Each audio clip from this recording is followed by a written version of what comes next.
Hello everyone, आज हम पढ़ेंगे फंक्शन। तो फंक्शन की डेफिनेशन तो हमें पहले से ही हमने पढ़ी हुई है कि function is a correspondence rule between two variables in which we assign a value to one variable and after processing give two answer to other variable। मतलब कि ये फंक्शन जो है वो एक कोरेस्पोंडेंस रूल है, यानी इसके अंदर दो वेरिएबल होंगे जिसमें हमें एक वेरिएबल हमें बता दिया गया होगा कि गिवन होगा और हमने फाइंड करना होगा दूसरा वेरिएबल। जब हम उसको प्रोसेस करेंगे तो वो हमारे पास आंसर आ जाएगा। मतलब एक क्वेश्चन है मैथ का जो है काम, एक क्वेश्चन दिया जाएगा, आपको उसका आंसर निकालना है बस। इसको रिप्रेजेंट किया जाता है FGH से। मतलब y is equals to f of x हो सकता है, y is equals to g of x हो सकता है, y is equals to h of x हो सकता है। ठीक है, तो इसकी जो है कंप्यूटर जो है वो बेस्ट फंक्शन है इन द वर्ल्ड। फंक्शन की क्या खूबी है कि इसमें एक ही इनपुट होती है और एक ही आउटपुट होती है। ठीक है, ये एक रिलेशन है दो चीज़ों के दरमियान। दो चीज़ें होंगी तो मतलब एक इनपुट होगी और एक आउटपुट होगी। ठीक है, जब भी इनपुट देते हैं आउटपुट ऑटोमेटिकली सॉल्व होकर हमें मिल जाती है। जब भी हम कंप्यूटर को इनपुट देते हैं, जैसे मैंने अभी बोला computer is a best function, तो जब भी हम कंप्यूटर को इनपुट देते हैं तो ऑटोमेटिकली हमें वो सॉल्व होकर आउटपुट मिल जाती है। ठीक है, अब ये जैसे y is equals to f of x, जैसे मैंने अभी यहाँ पे बोला था y is equals to f of x, g of x, h of x, ये क्या है? ये इक्वेशन है। ठीक है, अब इसकी एग्जांपल है जैसे जूसर मशीन है, उसके अंदर आप एप्पल डालो और पानी डालो, दूध डालो, जो भी डालना है आपने।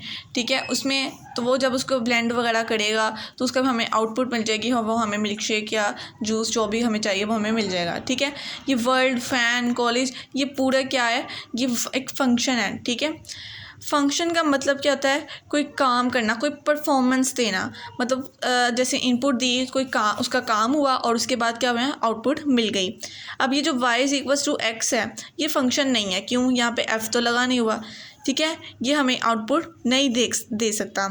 जब इसके ऊपर फंक्शन अप्लाइड होगा, मतलब ये f आएगा तब ही हमें ये आउटपुट देगा। ठीक है, और ये जो एफ जी है इसके ये आई के साथ भी रिप्रेजेंट किया जाता है, बट बहुत हायर लेवल में। ठीक है, अभी हमने इसको आई के साथ इसको रिप्रेजेंट नहीं करना। ठीक है, इसकी एक एग्जांपल देखते हैं। F of x is equals to x square minus x. तो अब इसमें एक्स की जगह हम 1 पुट करते हैं, मतलब यहाँ पे जहाँ एक्स होगा तो उसकी जगह 1 पुट करना है। 1 का स्क्वायर लिया 1, 1 माइनस 1 0, तो मतलब इसका आंसर क्या आ गया? 0। ये एक है। उसके बाद इसकी टाइप्स देखते हैं। इसकी एक टाइप है कांस्टेंट फंक्शन। कि कांस्टेंट फंक्शन क्या होता है? A constant function is a function that always gives the same output. मतलब कि हम उसको जो भी इनपुट देंगे तो वो हमें वही आउटपुट देगा, no matter what input you provide. ठीक है, मतलब एफ ऑफ एक्स अगर हमारे पास 2 है, अब इसके साथ तो कोई वेरिएबल नहीं है तो ये फंक्शन अप्लाइड ही नहीं होगा, तो फिर वही चीज़ आ जाएगी, मतलब वो वैसा ही रहेगा। तो एफ अगर हम इसके अंदर 1 पुट करते हैं तो फिर ये वैसा ही रहेगा क्योंकि इसके साथ वेरिएबल नहीं है। ठीक है, f of x is equal to 2 put x is equal to, अब यहाँ पे भी 2 पुट करें तो वो सेम 2 ही रहेगा। ठीक है, because there is no variable in right hand side, so how can a function applied. ठीक है, उसके बाद आ जाती है आइडेंटिटी फंक्शन। इसमें क्या होता है? An identity function is a function that always returns the same value that was used as its input. मतलब कि यहाँ पे देखो एफ ऑफ एक्स है और यहाँ पे भी क्या है? यहाँ पे हमारे पास वेरिएबल है। अगर हमने यहाँ पे 1 पुट किया तो वहाँ पे भी क्या आएगा? 1 नहीं आएगा। ठीक है, अगर हम इसके अंदर 2 पुट करते हैं तो वहाँ पे भी क्या आएगा? 2 ही पुट आएगा। जो हम इनपुट देंगे वही हमारे पास आउटपुट आ जाएगी। उसके बाद है लीनियर फंक्शन। लीनियर फंक्शन क्या होता है? A linear function is a function that forms a straight line when graphed it. जब हम एक ग्राफ बनाते हैं तो वो एक स्ट्रेट लाइन की सूरत में आए। यहाँ पे है ये एक स्ट्रेट लाइन या इस तरह स्ट्रेट लाइन या कोई भी स्ट्रेट लाइन की फॉर्म में आए तो उसको हम कहेंगे लीनियर फंक्शन। लीनियर फंक्शन को इक्वेशन क्या उसकी? F of x a x equal to x plus b. तो अगर इसकी एग्जांपल देखें तो मतलब यहाँ पे अगर हम क्वेश्चन दिया हमारे पास 2x प्लस 3, तो हम इसके अंदर अगर 0 पुट करें तो क्या हमारे पास आंसर आएगा? 2 को 0 से मल्टीप्लाई किया 0, 0 प्लस 3 3। तो अब अगर जब हमने इसका ग्राफ बनाना हो तो इसका ऑर्डर पे बनाएंगे तो वो क्या आएगा? 0, x हमारे पास जो इनपुट थी वो 0 थी, y क्या आ गई हमारे पास 3। अगर हम 1 पुट करें तो यहाँ पे क्या आएगा? 5, x हमारे पास क्या होगा? 1 और इनपुट क्या होगी? 5। तो हम इनमें से कोई एक का ग्राफ ड्रॉ कर लेते हैं, इसका ग्राफ ड्रॉ कर लेते हैं। ठीक है, तो 1 हमारे पास क्या था? x, तो हम इसको यहाँ पे डॉट बना दें और 5 क्या था? y, तो हमने यहाँ पे बना दिया और इसको स्ट्रेट लाइन ड्रॉ करें। ये थोड़ी सी टेढ़ी होगी है लेकिन हमने स्ट्रेट लाइन ड्रॉ करनी है। ठीक है, उसके बाद है quadratic function. A quadratic function is a function that makes a U shaped, ये देखें यू शेप्ड, यू भी थोड़ा टेढ़ा हो गया, तो यू शेप में बनानी है, मतलब जो कर्व हो उसको हम पैराबोला भी कहते हैं। व्हेन यू ग्राफ्ट इट, जब हम इसको ग्राफ करें, it always has the highest exponent of 2, इसके पास ए एक्स स्क्वेयर, ये जहाँ पे भी हमारे पास अगर इस तरह की इक्वेशन आ गई ए एक्स स्क्वेयर, तो मतलब क्या होगा, हमें पता चल जाएगा ये क्वाड्रेटिक है। अगर इसके ऊपर कोई नहीं आई तो हमें पता चल जाएगा क्या है ये हमारे पास फिर लीनियर है, ठीक है। अगर हमारे पास y is equal to x square है, ठीक है, x की पावर यहाँ पे क्या है, यहाँ पे आएगी 2 है, तो हम इसके यहाँ पे ऊपर की तरफ बना देंगे यू शेप, ठीक है। उसके बाद है एक्स स्क्वेयर प्लस 3, तो अब एक्स स्क्वेयर प्लस 3 यानी 3x स्क्वेयर क्या है हमारे पास, ये हमारे पास x है, ठीक है, मतलब ये जो है ये हमने बना दिया। उसके बाद उन्होंने क्या 3 इसमें ऐड करो, तो यहाँ पे जब हम बनाएंगे 1 2 3, तो वहाँ पे जाके हमने इसका u बनाना है, ठीक है। उसके बाद रैशनल फंक्शन है। A rational function is a function that is a fraction and has the property that both its numerator and denominator are polynomials। मतलब इसको डिवीजन फॉर्म में लिखना कि ऊपर भी फंक्शन हो नीचे भी फंक्शन हो, तो वो क्या कहलाता है, रैशनल फंक्शन। एग्जांपल, ऊपर भी एक फंक्शन है हमारे पास, नीचे भी एक फंक्शन है, तो ये क्या होगा, रैशनल फंक्शन होगा। तो जो डिनोमिनेटर है वो ज़ीरो ना हो, ठीक है, कि नॉट भी ज़ीरो, वो ज़ीरो नहीं हो सकता। उसके बाद है exponential function. N exponential function is a mathematical equation that usage a base number, ठीक है, मतलब कोई भी हमारे पास वेरिएबल नहीं, जो भी हमारे पास नंबर है उसके ऊपर हमने एक्सपोनेंट लगा दिया, कोई वेरिएबल लगा दिया है, तो उसको हम क्या कहेंगे, एक्सपोनेंशियल फंक्शन, ठीक है। अब यहाँ पर क्या है, f of x is equal to 2 की पावर x हमने कर दी है, where 2 is the base number and x is the exponent, ठीक है। एग्जांपल देखते हैं इसकी, एफ ऑफ एक्स हमारे पास है 2 और यहाँ पे पॉइंट है, मतलब मल्टीप्लाई हो रहा है 3 की पावर x, ठीक है। अगर हम x के अंदर 0 पुट करें तो क्या आएगा, 3 की पावर 0 करेंगे तो वो क्या आएगा, 1 बन जाएगा, तो 2 मल्टीप्लाई 1 क्या आएगा हमारे पास 2। ये तो या तो वो बढ़ता है या वो डिके हो जाता है, मर जाता है, या कम हो जाता है, कितनी जल्दी हो जाता है, depending on the base number, जो बेस है उस पर ये डिपेंड करता है, ठीक है। उसके बाद हम ऑड फंक्शन की बात करते हैं। An odd function is a function that satisfies the equation, जो इस इक्वेशन को सेटिस्फाई करेगी, मतलब अगर हमारे पास एफ ऑफ एक्स फंक्शन है, उसके अंदर हम माइनस पुट कर दें, एक्स को माइनस एक्स कर दें, तो अगर हमारे पास जो आउटपुट आए वो इस तरह आए कि एफ ऑफ एक्स भी हो और माइनस बाहर हो माइनस, मतलब मैं आपको एग्जांपल दूंगी तो आपको समझ आती है। F of x is equal to x cube है हमारे पास, अब जो एक्स है उसको हमने -2 पुट करना है, मतलब -x हो गया, -2 पुट किया, यहाँ पे भी क्या आएगा -2 और इसका क्यूब, तो ये क्या आ गया -8, मतलब कि जो इनपुट थी उसमें जो हमें आउटपुट मिली उसके साथ हमने बस लगा दिया माइनस का, तो लेकिन वो सेम ही रही, बस साइन माइनस का आ गया, तो वो हमारे पास ऑड फंक्शन में हो जाएगी। जैसे अगर आप कोस एक्स है ना, कोस एक्स अगर उसके साथ अगर हम माइनस का लगा दें ना, तो वो उसको रिजॉल्व कर देता है, लेकिन और कोस एंड सीकेंड सिर्फ ये 2 फंक्शंस हैं, जो ट्रिग्नोमेट्रिक फंक्शन है 2, वो ही बस इसको इग्नोर करते हैं माइनस को, बाकी कोई भी नहीं इसको इग्नोर करता, ठीक है। अब यहाँ पे sine -x plus cos -x, तो यहाँ पे ये जो है इसको वैसे ही रहने देंगे, -sin x हो जाएगा और ये इग्नोर कर देगा, तो ये प्लस कोस x, तो मतलब ना ये और तो बन ही नहीं रही, मतलब माइनस लगा दिए, तो इसके साथ अगर हम करें, ये देखें ये है माइनस, अगर हम इसको ऐसे कर दें, मतलब ब्रैकेट से समझ लें, -sin x और यहाँ पे क्या आ जाएगा प्लस कोस x, जब हम इसको करेंगे मतलब मल्टीप्लाई करेंगे तो क्या आएगा -sin x minus cos x, तो मतलब ये हमारे पास जो इनपुट थी वो नहीं आई, और ना तो फिर इसका मतलब ना ये इवन है या ना ही ये ओड है। इवन क्या होता है उसको पहले देखते हैं। An even function is a function that satisfies the equation, अगर उसमें माइनस पुट करें तो हमारे पास आंसर क्या आए, वो माइनस ख़त्म हो जाए, हमारे पास वही इनपुट आ जाए जो हमारे पास थी, ठीक है। अब एफ ऑफ एक्स है इक्वल्स टू एक्स स्क्वेयर, तो यहाँ पे हमने माइनस जब इसके अंदर पुट किया तो वो एक्स जब स्क्वेयर लेंगे तो माइनस का भी होगा, यहाँ पे भी होगा, तो वो इसका माइनस को ख़त्म कर देगा, माइनस का स्क्वेयर लेंगे तो वो क्या बन जाएगा प्लस में, तो वो एक्स स्क्वेयर बन गया, तो ये हमारे पास इवन फंक्शन आ गया। एक और हमारे पास एग्जांपल है। अब यहाँ पे इन सब पे हमने माइनस माइनस पुट किया, ठीक है, क्या आया 4 है। इवन पावर होगी तो वो हम उसको रिजॉल्व कर देगी, इग्नोर कर देगा, तो हमारे पास क्या रहेगा x4 यहाँ आ जाएगा। और यहाँ पे है +2, यहाँ पे भी इवन है पावर, तो यहाँ पे भी x है, तो ये क्या हो गया, ये वही चीज़ आ गई जो हमारे पास पहले थी, तो इसको क्या कहेंगे हम, इवन फंक्शन। कुछ और एग्जांपल्स देखते हैं ऑड एंड इवन फंक्शन की। अब इस पर हमारे पास एक क्वेश्चन है, f(x) = x² / x²+1।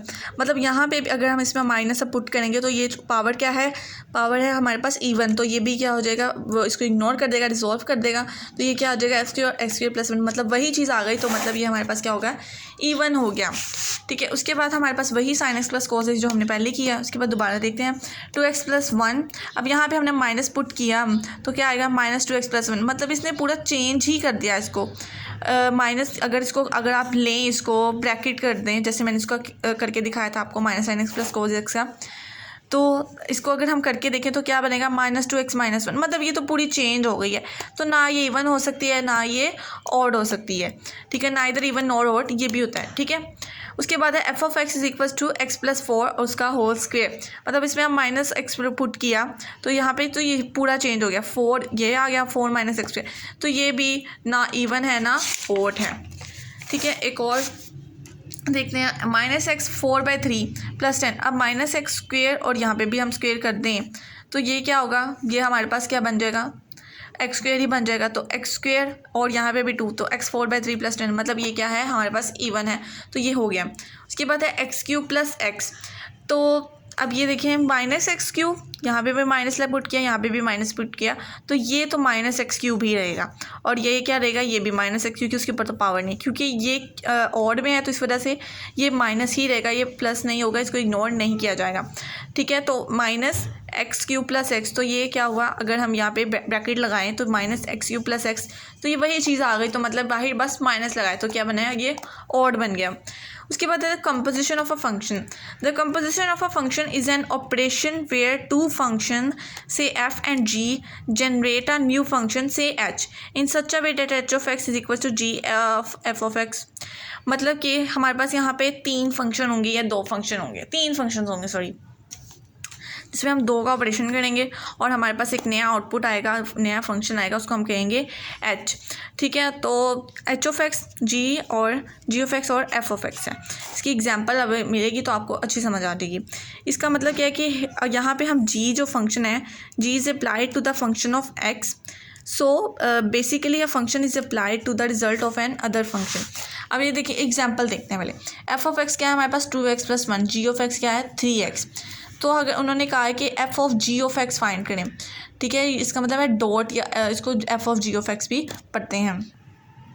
तो यहाँ पे है f, हमने पहले लिखा है f, और फिर सबसे पहले हमने फिर g की वैल्यू लिखनी है। g(x) की वैल्यू क्या है 3x, तो हमने इसको यहाँ पे 3x लिख दिया, ठीक है। और यहाँ पे क्या है हमारे पास f, अब f की वैल्यू लिखेंगे 2, ठीक है। उसके बाद जहाँ पे x आ गया वहाँ पे हमने वो g की वैल्यू पुट कर देनी है और वहाँ पे स्टॉप हो जाना है, और यहाँ पे +1, इसको सॉल्व करेंगे तो 6x + 1 आएगा। उसके बाद अगर उन्होंने कहा है कि g of f(x) फाइंड करें, तो उसको फाइंड किया, g वैल्यू लिखेंगे और उसके बाद हमने f की वैल्यू पुट किया, वैल्यू क्या है 2x + 1। अब g में जहाँ पे 3 के बाद फ़ौरन जहाँ पे x आ रहा है वहाँ पे हमने f(x) की वैल्यू पुट कर देनी है, और हमारे पास क्या आ जाएगा 6x + 3। उसके बाद है f(x) √x + 1, g(x) क्या है 1/x²। तो यहाँ पर उन्होंने फिर से हमने यही फाइंड करना है, f(g)(x) अगर हमने फाइंड करना है तो उसमें क्या है f 1/x² आ गया, g(x) क्या है हमारे पास 1/x² आ गया। अब f की जब वहाँ पे वैल्यू पुट करेंगे तो x जो है 1/x आ गया, 1/x² प्लस ये 1 साथ में आ गया। जब इसको सॉल्व करेंगे तो हमारे पास आएगा 1 + x², ऊपर √ आएगा, नीचे भी x, जब ये x² इसका x हो जाएगा क्योंकि ये स्क्वेयर √ से कट जाएगा। उसके बाद g f(x) फाइंड करेंगे, g और x + 1 पहले लिखा, और g जो है हमारे पास वो उसकी जहाँ पे भी उसका x आएगा वहाँ पे हमने कर देना है 1/x², था 1/√, यहाँ पे आ जाएगा x + 1 का स्क्वायर, इससे कैंसिल हो जाएगा 1/x + 1 आ जाएगा। इसी तरह बाकी क्वेश्चंस भी हैं। तो यहाँ पे है हमारे पास 3 functions f(x), g(x) and h(x). हमने यहाँ पे क्या फाइंड करना है, f.g.h और x, हमने ये फाइंड करना है। तो सबसे पहले हम h(x) लिखेंगे, ठीक है। h(x) हमारे पास क्या है 3/x+1। उसके बाद जो है हमारे पास g, उसको हम पुट करेंगे। अब g क्या है 4x, 4 ये आ गया और ये 3x+1। जहाँ पे x आया वहाँ पे हमने h(x) की वैल्यू पुट कर दी, ठीक है। उसके बाद ये मल्टीप्लाई होगा तो हमारे पास 12x+1 आ जाएगा। उसके बाद है f, तो f कैसे करेंगे, यहाँ पे 2 लिखा और उसके बाद आ गया x, वहाँ पे हमने ये वाली वैल्यू लिख दी और उसके बाद +1, और जब इसको सॉल्व करेंगे तो हमारे पास आ जाएगा 25 + x/x+1, ठीक है। उसके बाद एक और क्वेश्चन, हम लास्ट क्वेश्चन है ये हमारा इस फंक्शन का, ठीक है। f(x) हमारे पास ये आ गया, ठीक है। उसमें भी हमने ये फाइंड करना है f.g.h(x). तो f.g लिखेंगे, x+1 लिखा हमने, ठीक है। f डॉट, अब g क्या है हमारे पास 4/x, 4 अब x क्या है हमारे पास, जो हमारे पास x आया था ये वाला x हमने यहाँ पे लिख दिया और साथ में हम -1। फिर हमने क्या करना है, अब f को लिखना है। अब f हमारे पास क्या है x²+1। अब x² क्या है हमारे पास, ये पूरी चीज़ x² है, तो ये हमने लिख दी x² और यहाँ पे साथ में आ गया +1। अब जब हम इसको सॉल्व करेंगे, पहले इसको सॉल्व कैसे करेंगे, 4 × 4 = 16, x+1, मतलब ये कौन सा फॉर्मूला बन रहा है हमारे पास, a - b का होल स्क्वायर, और इसका फॉर्मूला हमें पता है a² + b² - 2ab, ठीक है। तो ये हमारे पास क्या आ गया a² + b² और ये -2ab, b हमारे पास क्या 1, तो उसका हम लिखेंगे, ठीक है। और अब जब हम इसको सॉल्व करेंगे क्या आएगा, x+2 - 2 √x+1। अब ये जो है इसका एलसीएम ले लेंगे, ऊपर चला जाएगा तो फिर इसके साथ भी प्लस हो जाएगा, तो क्या आएगा 16 + x+2, x+18 आ जाएगा। बस यही इसका आंसर आएगा। उसके बाद है inverse of a function. Inverse of a function क्या है, an inverse function is a function that reverse the action of N other function. In another words it undoes the work of the original function. मतलब कि यहाँ पे है y, अगर हमारे पास एक फंक्शन है, इक्वेशन जो है y = f(x). अब ये जो है x है, इसको हमने इधर लाना है, x की वैल्यू निकालनी है हमने, ठीक है। तो x = x यहीं पे रहा, ठीक है। f जो है वो इधर है, तो उधर जब जाएगा, मल्टीप्लाई हो रहा है ना यहाँ पे, तो जब उधर जाएगा तो वो इन्वर्स हो जाएगा, ठीक है। मतलब कि अगर y/f हो जाएगा, तो अब यहाँ पे क्या है, इसकी पावर 1 है, तो y जब f ऊपर जाएगा तो वो इन्वर्स हो जाएगा, ये 1 ऊपर जाएगा तो वहाँ पे जाके -1 हो जाएगा, तो f इन्वर्स y हो जाएगा, ठीक है। एग्जाम्पल देखते हैं, हमें बेहतर समझ आएगी। 2x + 8 हमारे पास क्वेश्चन है f(x), ठीक है।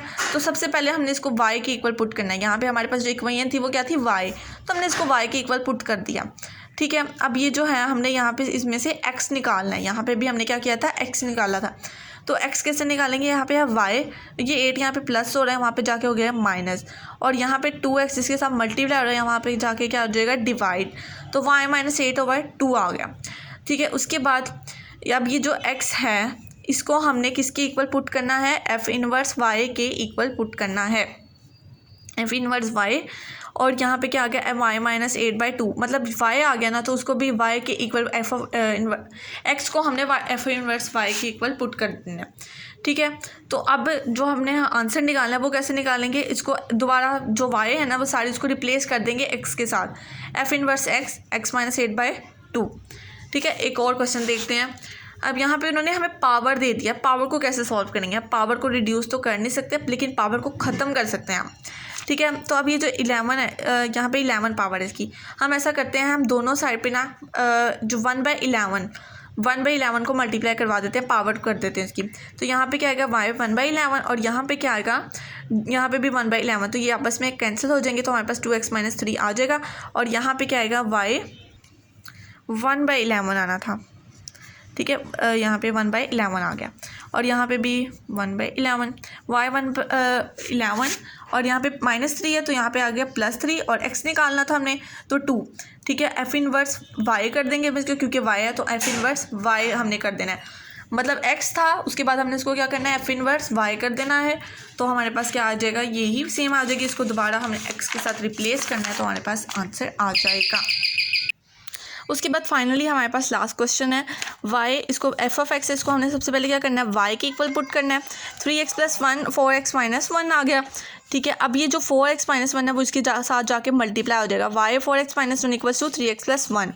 अब इसके साथ मल्टीप्लाई करेंगे 4xy - y और यहाँ पे क्या आएगा इक्वल टू 3x + 1। तो अब ये जो x वाले हैं अब हम उनको एक साथ कर देते हैं और y को हम दूसरी तरफ कर देते हैं। 4xy - 3x आ गया, यहाँ पे प्लस हो रहा था ना तो यहाँ पे आके हमने माइनस कर दिया, तो यहाँ पे 1 + y, यहाँ पे माइनस हो रहा है तो यहाँ पे प्लस आ गया, ठीक है। तो अब यहाँ पे हम x को कॉमन ले लेते हैं क्योंकि हमने फाइंड क्या करना है, x फाइंड करना है। तो x आ गया ये 4y - 3, ठीक है, और यहाँ पे 1 + y, x equals to 1 + y और यहाँ पे आके ये डिवाइड हो जाएगा। तो अब यहाँ पे y आ गया है तो हमने इसको x को y के इक्वल f इनवर्स y के इक्वल पुट कर देना है, तो हमारे पास ये आंसर आएगा। उसके बाद हमने इसको y को x के साथ रिप्लेस कर देना है। मतलब इस सारे प्रोसीजर में क्या चीज़ हो रही है कि इनपुट जो है वो आउटपुट में रिप्लेस हो जाएगी।